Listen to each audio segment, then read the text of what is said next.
Hey everybody, welcome to this episode of the Disc Golf Answer Man. I hear you guys talk about fieldwork, but I'm not exactly positive what all that encompasses. Are you just throwing for distance, or is there a series of challenges / goals you are cycling through? Despite Roberts, I'm built like Macbeth with a sexy head of hair and can't throw as far as him. So except you can't throw 450 like Johnny, I'm giving this my best shot. Team Bobby for life. Did you add that last Sorry part? about that, Robert. I don't. Team Bobby. I don't mean to say that. Okay, whatever. I don't really want to clarify it. I hope that you can learn to throw as far as you can. That's awesome. That would be great. Right. But we don't have to get into it. So, as far as field work goes, I think that you are better served having some sort of goal when you go out to throw in the field. Whether you are practicing your footwork and you say, I specifically want to work on my footwork and make sure that it's the same every time, or that it is the same speed every time. If you are working on your reach back or getting into the power pocket, whatever it is, I think that you always need to have a goal when you go out to practice in a field. I also like having a target to throw to after a while.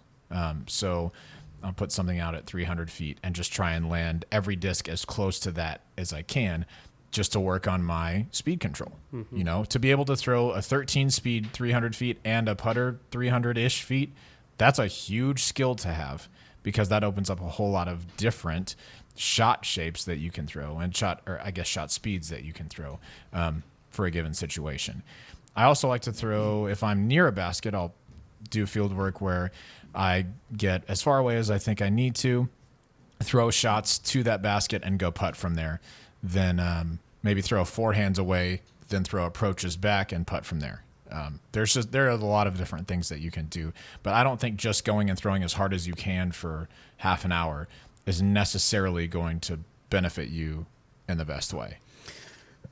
This is probably answering the same way, but I'm using an example of what I found interesting when I'm out taking photos and do video while our team practices. Is that it may seem like they're out just throwing different shots here and there, but they are practicing with an intent, which is figuring out how their discs are, how they're playing, and throwing different lines. And so it's like practicing with a purpose, like you said, with a goal, with intent. Yeah. To me, though, that's different if they're practicing on the course as opposed to for field. sure. So one thing I'd recommend is if you have the ability to find a football field with hash marks and yard lines, that's absolutely the best place to go practice, in my opinion, just because you can really find out how far you're throwing each disc. For me, when I did a lot of my field work, it was never about throwing as hard as I can or seeing how far I could throw. It was more about learning the discs that are in my bag and seeing exactly what they do in an open field.